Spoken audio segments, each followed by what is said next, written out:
আসসালামু আলাইকুম dear viewers, সুপ্রিয় শিক্ষার্থীবৃন্দ, অষ্টম শ্রেণীর। আজকে আমরা এই চিলড্রেন সংস, একটা বিখ্যাত কবিতা রুডইয়ার্ড কিপলিং এর। আসলে চিলড্রেন সংস দেখে বুঝতে পারছো শিশুদের গান, তাই না? তো এখানে একটু গ্রামারের যে কাজ আছে দেখো। চিলড্রেন নিজেই তো প্লুরাল আছে। চিলড্রেন মানে কি? চাইল্ড, এর প্লুরাল হচ্ছে চিলড্রেন, তো আবার এস দিছে অ্যাপোস্ট্রফি। তো এটার মানে হচ্ছে শিশুদের, ঠিক আছে? গার্লস স্কুল যেমন পড়ছো না, বালিকাদের, তো এরকম শিশুদের সং, শিশুদের গান। শিশুরা কি গান গাইবে সেটা নিয়ে আর কি এখানে লেখা হয়েছে। তো কি গান মূলত, আর একটু সারাংশ যদি একটু দেখি, যে আসলে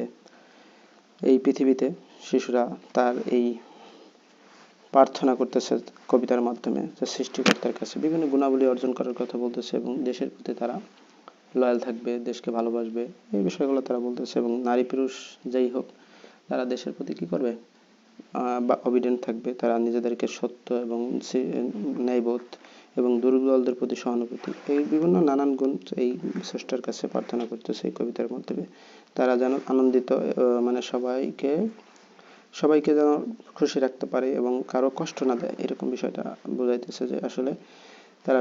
সঠিক পথে চলবে, দুর্বলদের ক্ষতি করবে না, তারা মানুষের কল্যাণে কাজ করবে, এই প্রার্থনা সৃষ্টিকর্তার কাছে তারা করতেছে। তো এখন দেখি লাইন বাই লাইন আমি একটু পড়ার চেষ্টা করি। The land, land of our birth. আচ্ছা, ল্যান্ড মানে জমি, অফ আওয়ার বার্থ আমাদের মাতৃভূমি। We place to the, we place to the, আমরা উই প্লেস টু দি, আমরা প্রার্থনা করি। দি অর্থ এখানে কবিতায় ব্যবহার করছে, যে আমরা তোমার কাছে প্রার্থনা করি। দি মানে তুমি, সৃষ্টিকর্তার কাছে প্রমিস করতেছি, প্রতিজ্ঞা করতেছি। আওয়ার লাভ, এই যে আমাদের ভালোবাসা, অ্যান্ড টয়েল, এবং আমাদের যে স্ট্রাগল, আমি এখানে উপরে একটু লিখে রাখছি যে তোমরা সহজেই বুঝতে পারো। বাংলায় যেমন আমাদের সংগ্রাম, কষ্ট, তো আমাদের ভালোবাসা এবং আমাদের কষ্ট। ইন দ্য ইয়ার, এই যে সারা বছরে। টু বি,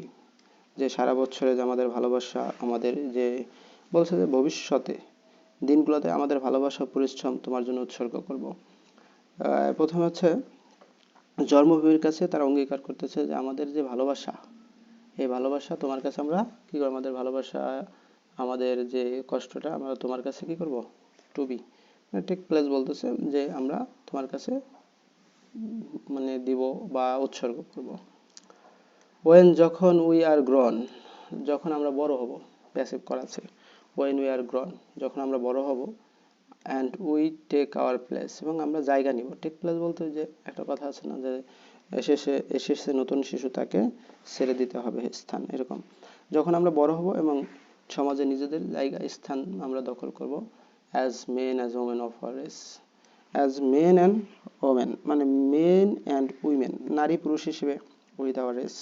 এই যে আমরা জাতির পূর্ণাঙ্গ নারী পুরুষ হিসেবে, আমরা আমাদের জাতির নারী পুরুষ হিসেবে আমরা কি করব, তখন এই দায়িত্ব নেব বা আমরা এই জায়গাটা দখল করব। ফাদার ইন হেভেন, স্বর্গের পিতা, মানে হে স্বর্গীয় পিতা, মানে এখানে তিনি বলতে ফাদার ইন হেভেন, হে স্বর্গের পিতা। হু লাভেস্ট অল, হু লাভেস্ট অল, যে আমাদেরকে কি করে, মানে অনেক ভালোবাসে। হে স্বর্গের পিতা, যে আমাদেরকে কি করে, অনেক, সবাইকে অনেক ভালোবাসে। হু লাভেস্ট অল মানে সবাইকে ভালোবাসে। লাভ, এখানে লাভেস্ট বলতে লাভ বুঝাইছে, তাহলে হু লাভ অল, যে সবাইকে ভালোবাসে। অ্যান্ড হেল্প, সাহায্য করো। দাই চিলড্রেন, তোমার সন্তানদেরকে। হোয়েন দে আর কল, যখন দে কল, যখন তারা ডাকে,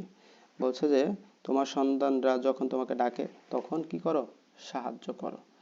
অ্যান্ড দ্যাট মে বিল্ড, যেটা মানে দ্যাট, যেটা দে মে বিল্ড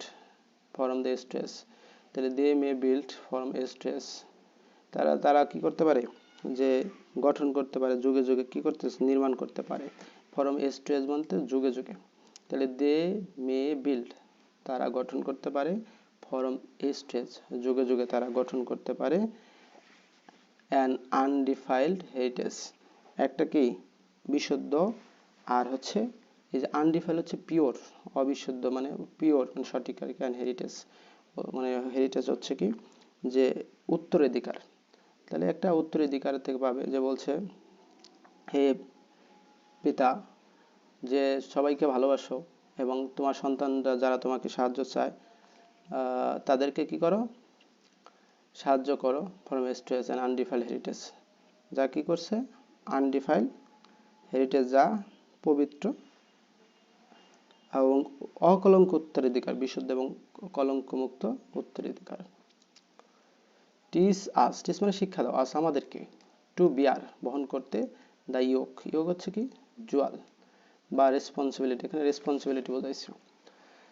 তাহলে teach us to bear the ইয়োক মানে রেসপন্সিবিলিটি বহন করতে দেয়, ইন ইয়োর, যৌবনে আমাদেরকে কি করো, রেসপন্সিবিলিটি দাও, যৌবনে আমাদের রেসপন্সিবিলিটি দাও। তাহলে বলছে যৌবনে আমাদেরকে রেসপন্সিবিলিটি, দায়িত্ব বহন করার শক্তি দাও, উইথ স্টেডফাস্টনেস, বলছে যে যৌবনে আমাদেরকে দায়িত্ব নিতে শেখাও, ছোটবেলা থেকে, ইয়ত বলতে এখানে ছোটবেলা বোঝাচ্ছে, আমাদেরকে ছোটবেলার থেকেই দায়িত্ব নিতে শেখাও, উইথ স্টেডফাস্টনেস। এই যে স্টেডফাস্টনেস, লয়্যালটি অ্যান্ড কেয়ারফুল ট্রুথ, এবং যে দৃঢ়তা, স্টেডফাস্টনেস বলছিলাম যে লয়্যালটি বা দৃঢ়তা, অ্যান্ড কেয়ারফুল ট্রুথ, এবং আমাদের যে কেয়ারফুল ট্রুথ ছিল, যে আমাদের সততা, আমাদের যে দৃঢ়তা এবং আমাদের যে সততা, এই বিষয়টাকে বলতেছে দ্যাট, যেটা, ইন আওয়ার টাইম আমাদের সময়, দাই গ্রেস তোমার দয়া, মে গিভ, তাহলে ইন আওয়ার টাইম মানে আমাদের সময়, দ্যাট যেটা, ইন আওয়ার টাইম আমাদের জীবনে, তোমার কৃপা আমরা লাভ করি, তাহলে দাই গ্রেস মে গিভ, তোমার দয়া আমাদের উপর দিতে পারো বা তোমার কৃপা আমরা লাভ করতে পারি। দ্য ট্রুথ সত্যবাদিতা বা সত্য, ওয়ার বাই মানে বাই হচ্ছে যার দ্বারা, দ্য নেশন লিভ, তাহলে the truth whereby the nation live, যে সত্য জাতিকে বাঁচিয়ে রাখতে চায়, তাহলে দ্য ট্রুথ যেই সত্য, ওয়ার বাই বাই হচ্ছে যা দ্বারা, দ্য নেশন লিভ জাতি বেঁচে থাকে, তাহলে যেই সত্য দ্বারা জাতিকে বাঁচিয়ে রাখে বা বেঁচে থাকতে চায়, সেই সত্যের মাধ্যমে। Teach us to rule, teach us to rule ourself, teach us to rule ourself, teach শেখাও, আস আমাদেরকে, টু রুল শাসন করতে, আওয়ারসেলফ মানে নিজেদেরকে, অলওয়েজ, তাহলে আমাদের নিজেদেরকে সর্বদা শাসন করতে শেখাও। Teach us to rule ourself always, আমরা আমাদের নিজেদেরকে কি করতে শেখাও, শাসন করতে শেখাও। অ্যান্ড কন্ট্রোল এবং নিয়ন্ত্রণ করতে শেখাও, ক্লিনলি নাইট অ্যান্ড ডে, তাহলে আমাদেরকে control and cleanly night and day, দিন রাত সংযমী এবং পরিচ্ছন্ন ভাবে বাঁচতে, তাহলে এই যে ক্লিনলি হতে পরিচ্ছন্ন বা ফেয়ারলি সুন্দরভাবে বাঁচতে, তাহলে control and cleanly night and day, তাহলে আমরা সংযমী আর হচ্ছে সুন্দরভাবে দিন রাত যেন বাঁচতে পারি। দ্যাট যেটা, উই মে ব্রিং আমরা আনতে পারি, উই মে ব্রিং আমরা আনতে, যেটা আমরা আনতে পারি, ইফ নিডেড অ্যারাইজ যদি প্রয়োজন বোধ হয়, প্রয়োজন জাগে, যখন ওই যে প্রয়োজনীয়তা উদ্ভাবনের জন্য যখন প্রয়োজন হবে তখন। No mind, no mind or worthless sacrifice, no mind or worthless sacrifice, তাহলে বলছে কোনো বিকৃত বা মূল্যহীন উৎসর্গ না, স্যাক্রিফাইস উৎসর্গ, আর ওর্থলেস মানে মূল্যহীন, তাহলে কোনো বিকৃত, এই মেমটা হতে বিকৃত বা ডিজেবল, অক্ষম, অ্যান্ড ওর্থলেস স্যাক্রিফাইস এবং মূল্যহীন কোনো স্যাক্রিফাইস না। টিচ আস আমাদেরকে শেখাও, to look in all ends, তাহলে আমাদেরকে শেখাও যেন সকল কাজে, মানে বলছে teach us to look in all ends মানে সকল কাজে, মানে সকল ক্ষেত্রে আমাদেরকে শেখাও, অ্যান্ড দি ফর জাজ এবং অন দি তোমার উপরে, ফর জাজ মানে জাজের জন্য, বিচারের জন্য তোমার উপরে নির্ভর করবো, অ্যান্ড নট আওয়ার ফ্রেন্ডস আমাদের বন্ধুদের উপর না, তাহলে আমরা জাজের উপর তোমার উপর নির্ভর করব, নট ইয়োর আওয়ার ফ্রেন্ডস আমাদের বন্ধুদের সাথে না, তাই বিচারক হিসেবে তোমাকেই বিচারক হিসেবে রাখি কিন্তু বন্ধুকে না, এরকম বলছে, তাহলে আমরা তোমার উপরেই নির্ভর করি, আর হচ্ছে নট আওয়ার ফ্রেন্ডস আমাদের বন্ধুদের উপরে না। দ্যাট যেটা, ওই উইথ দি, তাই দ্যাট উই মে, তাহলে উই মে ওয়াক আমরা হাঁটতে পারি, আনকাউট নির্ভয়, আনকাউট হচ্ছে নির্ভয়, তাহলে দ্যাট উই মে ওয়াক আমরা হাঁটতে পারি, আনকাউট উইথ দি তোমার সাথে আমরা নির্ভয়ে ভয়হীনভাবে হাঁটতে পারি, কোনো ভয় থাকবে না, সৃষ্টিকর্তার সাথে হাঁটবো, তাই ভয়ের কি, শিশুরা বলতেছে দ্যাট যেটা, উই মে ওয়াক আমরা হাঁটতে পারি, আনকাউট মানে ভয়হীন, নির্ভয়ে, তাহলে আমরা তোমার সাথে নির্ভয়ে চলতে পারি, এই যে উইথ দি মানে এই দি বলতে এখানে সৃষ্টিকর্তাকে বোঝাইছে। বাই ফিয়ার ভয়ের দ্বারা অথবা বাই ফেভার পক্ষ দ্বারা ক্রাউড বলছে তোমার জনতার ভয় বা পক্ষপাতিত্বে প্রভাবিত না হয় এরকম বলছে দেখো বাই ফিয়ার ভয় অথবা ফেভার অথবা প্রশংসা অফ দ্য ক্রাউড এই যে জনতার ক্রাউড মানে ভিড় তো দ্য ক্রাউড জনতার তাহলে আমরা তোমার সাথে হাঁটবো কোনো কি ছাড়া কোনো প্রকার ভয় ছাড়া by fear or favour of the crowd মানে বাই ফিয়ার ভয় মানে ভয় দ্বারা অথবা ফেভার অনুকূল অফ দ্য ক্রাউড যে জনতার যেই জনতার সাথে নির্ভয়ে আমরা জনতার ভয় বা পক্ষপাতিত্বে না হই তার মানে আমরা তোমার সাথে হাঁটবো তোমার সাথে কোনো প্রকার ভয় ছাড়া হাঁটবো কিন্তু জনতার যে ভয় জনতার মানে প্রশংসা করবে এর পক্ষে না মানে মোট কথা আল্লাহর সাথে আমরা বা সৃষ্টিকর্তার সাথে মিশে চলবো এরকম বলছে teach us the strength teach us the strength teach us শেখাও দ্য স্ট্রেংথ শক্তি শেখাও that can not seek teach us আমাদেরকে শেখাও দ্যাট ক্যান নট সিক যেটা আমাদের কি করে না এমন শক্তি খুঁজে না যেটা খুঁজে না দ্যাট ক্যান নট সিক এই যে টিচ আস দ্য স্ট্রেংথ এই স্ট্রেংথটা যেটা খুঁজে না কি খুঁজে না বাই ডিট কর্ম দ্বারা অর থট চিন্তা দ্বারা বাট হার্ট দ্য উইক তাহলে to hurt the weak weak মানে দুর্বলদের তো এখানে বলছে চিন্তা বা কাজে দুর্বলকে আঘাত করতে দেয় এরকম তাহলে বাই ডিট মানে চিন্তা or thought to hurt the weak তাহলে আমাদেরকে এমন শক্তি শেখা যেটা কি এই ওই শক্তি না ওই যেই শক্তি মানে মানুষকে মানে আমাদের কোনো কাজ আমাদের চিন্তা দুর্বলদের কি করে আঘাত করে এরকম আমাদের শক্তি দিও না তাহলে বলছে যে টিচ আস দ্য স্ট্রেংথ আমাদেরকে শক্তি দাও দ্যাট ক্যান নট সিক ওই শক্তি না মানে শক্তি চাইছে পজিটিভ শক্তি যেই শক্তি মানুষকে কি করে দুর্বলদের কি করে ক্যান নট সিক আমরা খুঁজতেছি না বাই ডিট আমাদের কোনো কাজে অথবা বাই থট কোনো চিন্তায় টু হার্ট আঘাত করবে দা উইক দুর্বলদের আঘাত করে এরকম কোনো শক্তি আমরা চাচ্ছি না দ্যাট আন্ডার দি মানে তোমার অধীনে উই মে পজেস তাহলে তোমার অধীনে আমরা পজেস হচ্ছে ধারণ করতে পারা তাহলে দ্যাট আন্ডার দি তোমার অধীনে উই মে পজেস আমরা ধারণ করতে পারি বা আমরা থাকতে পারি ম্যানস স্ট্রেংথ মানুষের শক্তি টু কমফোর্ট ম্যানস ডিস্ট্রেস তো ম্যান স্ট্রেংথ মানুষের শক্তি টু কমফোর্ট ম্যানস ডিস্ট্রেস এবং মানুষের দুর্দশাকে কি করতে কমফোর্টকে মানে কি করতে আরামদায়ক করতে তাহলে এখানে বলছে যে আন্ডার দি তোমার অধীনে আমরা এইরকম শক্তি চাই ম্যান স্ট্রেংথ মানুষের শক্তি টু কমফোর্ট ম্যানস ডিস্ট্রেস মানুষের যে কষ্টটা এটাকে আমরা কি করতে চাই ডিস্ট্রেস মানে কষ্ট এটাকে কমফোর্ট করতে চাই তাহলে আমাদেরকে এই শক্তি দাও যে শক্তি মানে এই শক্তি দিও না যে শক্তি মানে আমরা তোমার কাছে শিক্ষা চাই শক্তি চাই যেই শক্তি মানুষকে কি করে না ক্ষতি করে না বা আমাদের চিন্তা আমাদের কাজে যেটা দুর্বলদেরকে আঘাত করে আমাদেরকে পজিটিভ কোনো শক্তি দাও দ্যাট আন্ডার দি যেটা তোমার অধীনে উই মে পজেস আমাদের থাকবে ম্যান স্ট্রেংথ মানুষের শক্তি টু কমফোর্ট ম্যান ডিস্ট্রেস যে মানুষের যে কষ্টটা ম্যানস মানুষের এই ডিস্ট্রেসটাকে কি করতে পারি কমফোর্ট করতে পারি টিচ আস ডিলাইট আমাদেরকে কি করো শিক্ষা দাও আনন্দ ইন সিম্পল থিংস একেবারে সিম্পল জিনিসের প্রতি আমাদেরকে শেখাও যেন আমরা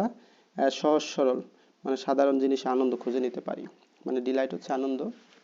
টিচ আস ডিলাইট আমাদেরকে আনন্দ শেখাও ইন সিম্পল থিংস একেবারে সিম্পল থিংসে মানে অল্পতেই আমরা যেন সন্তুষ্ট হতে পারি এরকম শেখাও and mirth that had no better spring তাহলে মার্থ হচ্ছে তিক্ততা তাহলে অ্যান্ড মার্থ তিক্ততা that had no bitter spring যেটার কি নেই একটা তিক্ততা এমন হাসি মানে আসে না এমন হাসি যা তিক্ততা থেকে আসে না তাহলে and mirth that had no bitter spring এখানে মিট হচ্ছে হাসি that had not bitter spring যেটা তিক্ত হাসির থেকে আসে না আর কি তাহলে এমন একটা হাসি শেখাও যেটা তিক্ততা থেকে আসে না মানে সহস্রত আসে নিজের থেকে আসে এমন হাসি শেখাইতে বলছে ফরগিভনেস ক্ষমা ফ্রি অফ ইভিল মানে ইভিল ডান তাহলে ফরগিভনেস ইজ ডান তাহলে ক্ষমাটা কি হয়েছে করা হয়েছে ফরগিভনেস ইজ ডান পৃথিবীতে ক্ষমাটা ফ্রি অফ ইভিল যা ক্ষমা যা খারাপ কাজে তা শর্তহীন হয় এখানে বলছে ফরগিভনেস ফ্রি ইভিল ডান তাহলে ফরগিভনেস ফ্রি অফ ইভিল ডান তাহলে ক্ষমা যেখানে অবাধ তাহলে সেখানে কি হয়েছে শর্তহীন কাজের জন্য শর্তহীন হয় and love to all men এবং লাভ ভালোবাসা টু অল মেন সকল মানুষকে need the sun, beneath the Sen, beneath the মানে নিচে, তাহলে বলছে সূর্যের নিচে যত মানুষ আছে, মানে পৃথিবী সূর্যের নিচে তো সবাই, অ্যান্ড লাভ অল মেন, সবাইকে ভালোবাসতে পারছে, বিনিথ নিচে, দ্য সান সূর্যের নিচে যত মানুষ আছে সবাইকে ভালোবাসবে তারা, শিশুরা তাদের প্রার্থনা করতেছে। ল্যান্ড অফ আওয়ার বার্থ, আমাদের মাতৃভূমি, আওয়ার ফেথ আমাদের বিশ্বাস, আমাদের pride, for whose dear sake, তাহলে ফর হুজ ডিয়ার শেক, এই যে কার, ফর হুজ ডিয়ার শেক, যার জন্য আমার পিতারা, মানে এখানে কি হচ্ছে, আওয়ার ফাদার ডাইড, যার জন্য আমার পিতারা মারা গেছিল, তো ফর হুজ ডিয়ার শেক, যার কারণে, যার কারণে কি করেছিল, আমাদের আওয়ার ফাদার ডাইজ, আমাদের পিতারা, তাহলে ফর হুজ ডিয়ার শেক, যার মানে খুব জন্যই, যেই ইসের জন্য, মানে দেশ মাতৃভূমির জন্য, তাহলে যারা মারা গেছে, ফর হুজ ডিয়ার শেক, এই যে আন্তরিকতা, যে ভালোবাসার জন্য, আওয়ার ফাদার্স ডাইট, আমাদের যে পিতারা, আমাদের যে পূর্বপুরুষরা মারা গেছে। ও মাদারল্যান্ড, হে মাতৃভূমি, উই প্লিড টু দি, আমরা তোমার কাছে আর্জি জানাই, তোমার কাছে কি করি, শপথ করি, হেড মাথা, হার্ট হৃদয়, অ্যান্ড হ্যান্ড হাত, through the years to be, তাহলে বলছে হে মাতৃভূমি, তারপর হচ্ছে হে আমার মাথা, আমাদের হৃদয় এবং ভবিষ্যৎ দিনগুলো তোমার জন্য, তাহলে এই যে to be, years to be, through the years to be, ভবিষ্যৎ দিনগুলোর জন্য, তোমার জন্য, তাহলে মাতৃভূমির কাছে তারা প্রমিস করতেছে যে আমাদের মাথা তোমার জন্য, ভবিষ্যৎ জীবনের জন্য প্রস্তুত, হার্ট আমাদের হৃদয়টা তোমার জন্য প্রস্তুত, অ্যান্ড হ্যান্ড এবং আমাদের হাতও তোমার জন্য প্রস্তুত। তো এই যে কবিতাটা, এই কবিতার যে বিষয়বস্তু, যে আমাদের এখানে দেখো, যে প্রথম ওয়ার্ডটা দিচ্ছে যে প্লিজ, প্লেজ, প্লেজ হচ্ছে কি, প্লেজ হচ্ছে মেক প্রমিস, প্রতিজ্ঞা করা, আর টয়েল হচ্ছে হার্ড ওয়ার্ক, আর লাভেস্ট, এখানে লাভ বোঝাইছে, দায় অর্থ ইউর বোঝাইছে, আনডিফাইল হচ্ছে পিওর বোঝাইছে, হেরিটেজ হচ্ছে the history, tradition, building or quality that country has, যেটা দেশের আছে, had for is many years, দীর্ঘদিন ধরে, and that are in important part of country's character, মানে একটা দেশে যেমন আমাদের সুন্দরবন, তারপরে ষাট গম্বুজ মসজিদ, এগুলো হচ্ছে কি আমাদের হেরিটেজ, ঐতিহ্য, কারণ পূর্বপুরুষ থেকে পেয়ে আসছি, এখন আছে, ভবিষ্যতেও থাকবে ইনশাল্লাহ। এ পিস অফ উডস, এই পিস অফ, এক টুকরা কাঠ বা বাগান, that hold two oxygen together, একসাথে দুইটা, হোয়াইল প্লাউইং অর পুলিং এ কাঠ, বিশেষ করে যে গরু যখন জমি চাষ করা হয়, তখন গরুর কাঁধে দেওয়া হয়, এটা জোয়াল বলা হয়। বিয়ার ইন ইয়োক, এখানে বোঝাচ্ছে responsibility, shoulder the great responsibility. তো এই ছিল কবিতার যে মূল সামারিটা ছিল, হচ্ছে বললাম যে আমরা আসলে শিশুরা দেশকে ভালোবাসতে চায়, দেশের কল্যাণ চায়, এবং তারা এই দেশের প্রতি লয়াল থাকতে চায়, এই জন্য তারা সৃষ্টিকর্তার কাছে, যে তাদের দেশের কাছে কি চাইছে, প্রমিস করছে বা প্রতিজ্ঞা করছে, প্রার্থনা করছে, যেন তারা দেশকে ভালোবাসতে পারে, সঠিকভাবে থাকতে পারে। এই ছিল আজকের গল্পের মূল।